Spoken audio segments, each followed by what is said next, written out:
Salut les amis, j'espère que vous allez bien. Aujourd'hui, on va parler de deux fonctionnements qu'on a et qu'il faut absolument qu'on identifie parce qu'il y en a un qui nous rend extrêmement heureux et l'autre qui nous fait souffrir à mort. Et aujourd'hui, on va aussi parler de comment accéder au plan divin. C'est parti.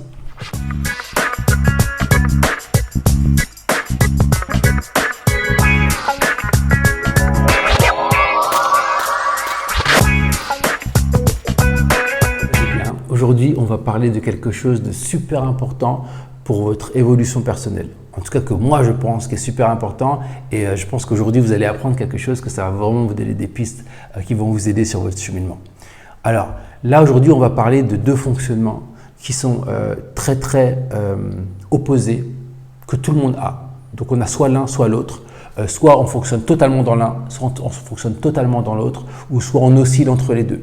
Mais souvent, il y en a un qui est vraiment prédominant et donc il faut savoir le détecter pour pouvoir changer de fonctionnement de manière consciente. Okay, donc là, je vais vous parler de notre mission de vie, tout simplement. On est tous là en train de parler de mission de vie, pourquoi je suis là, qu'est-ce que j'ai à faire dans cette vie. Et en fait, il y a deux plans. Il y a un plan qui est divin et il y a un plan qui est mondain. Donc là, on parle de le divin, bien sûr, c'est ce qui fonctionne avec la source. C'est ce qui nous amène de retour à la source. C'est comme s'il y avait deux scénarios et qu'il y avait un scénario qui nous dirige vers la source et qui nous ramène à la source de manière fluide et organique et l'autre qui nous ancre davantage dans l'illusion, dans la matrice avec des règles qui sont physiques, qui sont matérielles et qui sont beaucoup plus rudes, beaucoup plus dures, alors que dans le plan divin, on est dans le fonctionnement avec des lois spirituelles. Alors, le truc, c'est que comment on fait pour aller soit dans l'un, soit dans l'autre? Parce qu'il y a vraiment quelque chose d'important, parce que là, ce qui se joue, parce que dans un scénario, c'est le bonheur exponentiel, et dans l'autre, c'est la souffrance exponentielle. Donc, on s'enfonce dans la souffrance, et l'autre, on s'élève vers le bonheur. Donc, le choix est vraiment très important. Donc, comment on fait? Déjà, pourquoi on fonctionne comme ça? Déjà, on va parler par défaut, comment l'être humain fonctionne. Par défaut, on fonctionne de manière très binaire. C'est-à-dire qu'on va fonctionner avec j'aime, j'aime pas. Avec c'est beau, c'est pas beau. C'est bon, c'est mal. C'est je veux pas. J'accepte, je rejette. On n'est que là-dedans. Comme Anthony Robbins, il disait que de manière pareille, très simple, il disait qu'on était les êtres humains, on était des êtres de plaisir, c'est-à-dire qu'on allait toujours vers notre plaisir et on essayait d'éviter la souffrance. Et toutes nos décisions sont prises dans ce système très binaire.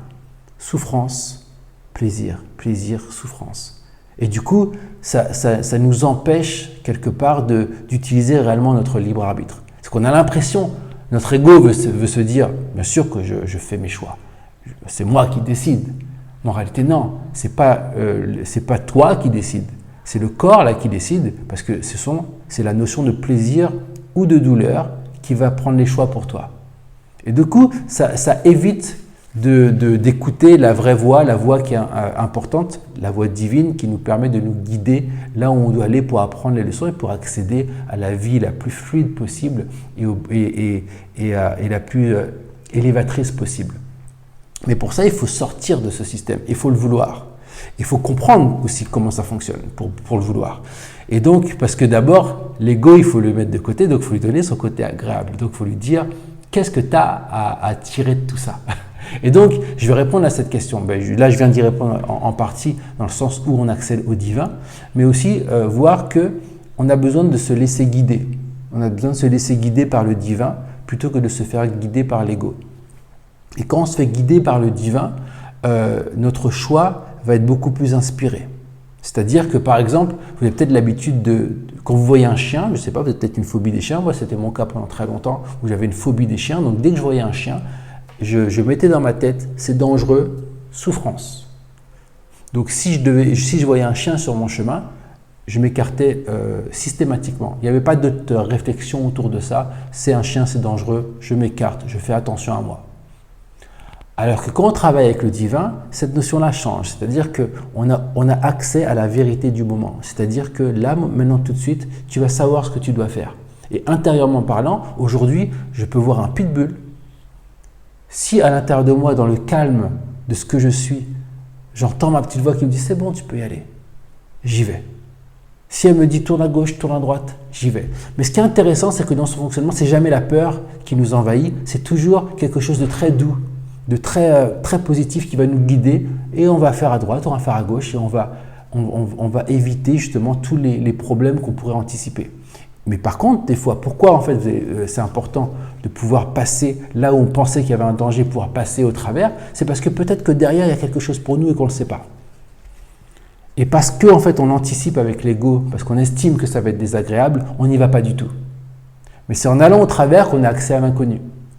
Donc ça, c'est très important parce que c'est en allant, même pas, je dirais même pas au travers des peurs, je dirais dans un fonctionnement où la peur n'existe plus. Parce que quand on est dans un fonctionnement, on n'est plus je veux ou je ne veux pas, on n'est plus dans ce système-là. On est dans un système qui est beaucoup plus organique, beaucoup moins logique et on travaille avec des lois qui sont différentes. Et donc il faut lâcher prise totalement. Et là, vous allez comprendre aussi comment ça aide pour toutes les personnes qui ont envie d'attirer des choses dans leur vie qui sont plus agréables, comme donc avec la loi de l'attraction par exemple. Vous allez comprendre que souvent, pourquoi vous n'attirez pas les choses que vous voulez, c'est parce que vous faites blocage dans votre fonctionnement. C'est que vous avez demandé quelque chose. La vie veut que vous passiez à droite ou à gauche. Et ce que vous faites, vous jugez et vous prenez la décision par rapport à ce que votre corps vous a dit. Votre corps vous a dit, là c'est dangereux, tu n'y vas pas. Alors que ce que la loi de l'attraction veut faire, et donc la source divine veut faire, c'est te guider là où est ton bien-être, là où se trouvent toutes les choses que tu veux. Mais si toi tu fais barrière avec tes peurs parce que tu estimes que là, non, je ne passerai pas par là parce que c'est dangereux, je ne rencontrerai pas cette personne parce qu'elle est méchante, je n'irai pas là, je ne ferai pas ci ou ça parce que c'est mal.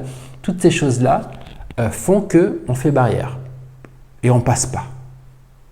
Il faut que vous arriviez dans un système de pensée où la peur n'existe plus, où il y a quelque chose qui est libéré totalement et on lâche prise totalement pour faire confiance. Mais pour ça, il faut commencer à préparer l'esprit à voir le monde qui l'entoure de manière différente. Par exemple, la leçon du courant miracle aujourd'hui, c'est j'ai donné à tout ce que je vois dans cette pièce la signification qu'il a pour moi.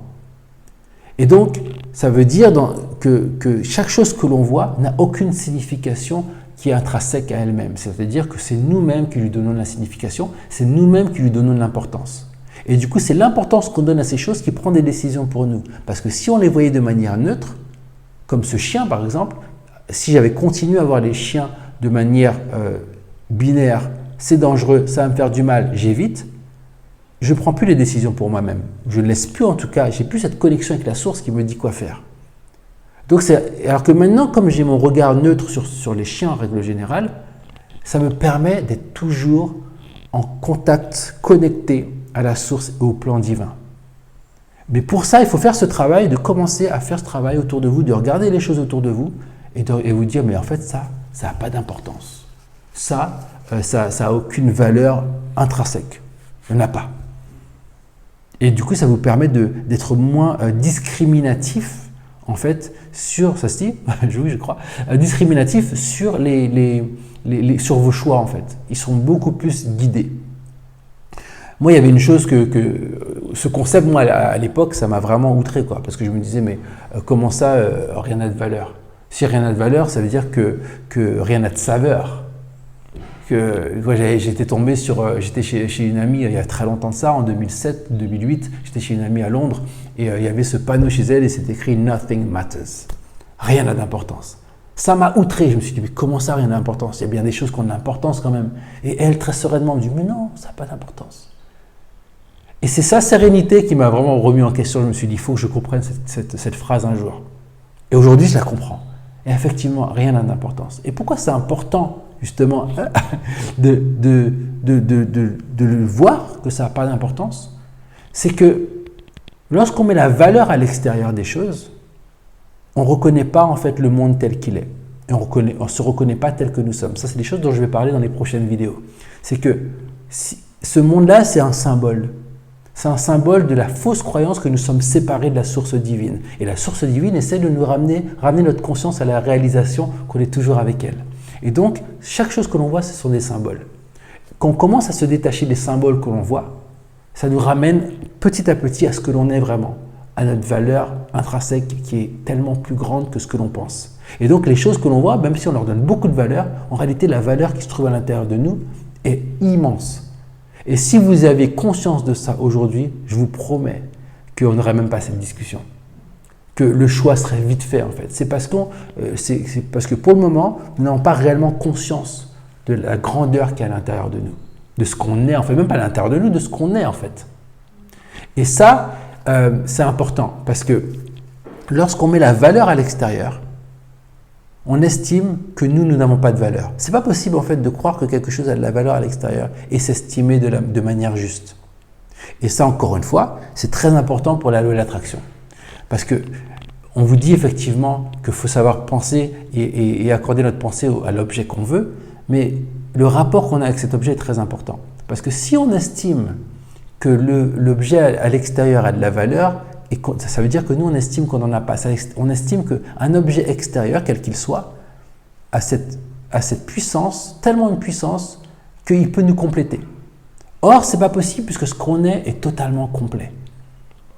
Et c'est en réalisant la valeur que l'on est, que l'on attire les choses, les symboles de la valeur dans nos vies. Ce n'est pas le contraire en fait. Donc c'est important d'avoir ce rapport avec les choses parce que c'est aussi la meilleure manière qu'on aura de les attirer à nous. Et ce qui est paradoxal, c'est qu'une fois que vous les attirez à vous, votre rapport avec cette chose même sera beaucoup plus détaché aussi.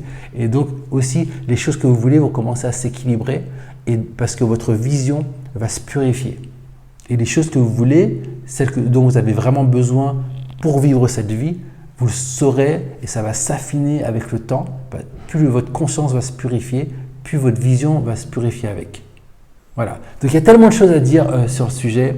Je pourrais vraiment y aller des heures, mais je ne veux pas que ces vidéos soient trop longues parce que si vous commencez à les regarder tous les jours, je ne veux pas que vous passiez une heure sur chaque vidéo. Donc voilà, on va continuer à parler dans les prochaines. Si vous avez des questions, des réflexions, mettez-les dans les commentaires. N'hésitez pas, s'il vous plaît, un petit like, un partage, un abonnement, ça fait toujours plaisir.